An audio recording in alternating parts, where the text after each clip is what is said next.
A quick thing for you guys, this is easily one of the fastest chargers I have ever used. It's the Sabrent 252 watt 8-port USB PD 3.0 charger with color LCD display and paired with a Thunderbolt 4 cable.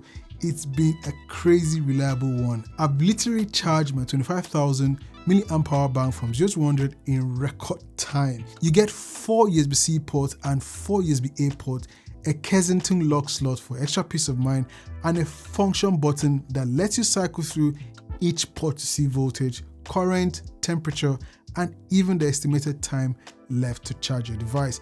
This charges everything: your phone, your camera batteries, your laptops, your wireless mics, your gimbals, just name it. At this point, I don't even bother with multiple charging heads anymore. I've packed them up. This one hub replaces all of that and keeps my desk and my charging station organized and ready to shoot.